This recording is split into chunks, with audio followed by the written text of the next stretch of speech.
પોલીસે 120 ગ્રામ ગાંજાના જથ્થા સાથે ઝડપે પાડ્યો. દારૂના ધંધામાં વારંવાર પકડાતા ધંધો બદલ્યો. સચિનમાં પહેલા દેશી દારૂ વેચતી ગીતા હવે ગાંજા સાથે પકડાઈ. પોલીસ સ્ટેશનમાં ધ્રુસકે રડી. વર્ષોથી દેશી દારૂના વેચાણ સાથે સંકળાયેલી અને અનેક ગુનાહિત ઇતિહાસ ધરાવતી આ એક મહિલાને સચિન જીઆઈડીસી પોલીસે 120 ગ્રામ ગાંજાના જથ્થા સાથે દબોચી લેવામાં આવી. દારૂના ધંધામાં પોલીસના ડર અને વારંવાર પકડાવાના કારણે થયેલી નિષ્ફળતા બાદ આ મહિલાએ વધુ નફો કમાવવા ગાંજાનું વેચાણ શરૂ કર્યું હતું. સચિન જીઆઈડીસી પોલીસે બાતમી મળી હતી કે 7 વલ્લા ઓવરબ્રિજ પાસે આવેલી ઝોપડપટ્ટીમાં એક મહિલા માદક પદાર્થનું વેચાણ કરી રહી હતી. આ બાતમીના આધારે પોલીસે ગેટ નંબર 1 પાસે આવેલ નેશનલ હાઈવે નંબર 6 નજીક ઓપરેશન હાથ ધર્યું.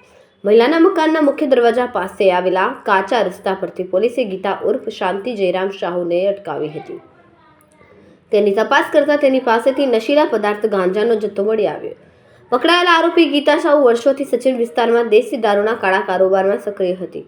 જોકે પોલીસની કડક વોચ અને દારૂના કેસમાં વારંવાર પકડાવાના કારણે આ ધંધામાં ભારે નિષ્ફળતા મળી. વારંવાર જેલના ધક્કા ખાવા છતાં પણ તે સુધરી ન. આર્થિક નુકસાન ભરપાઈ કરવા અને પોલીસની નજરમાંથી બચવા તેણે દેશી દારૂ છોડીને ગાંજાના છૂટક વેપારનો ધંધો અપનાવ્યો. પરંતુ આખરે ફરી કાયદાના શકંજામાં આવી હતી અને પોલીસે મહિલા પાસેથી 120 ગ્રામ ગાંજો કબજે કર્યો.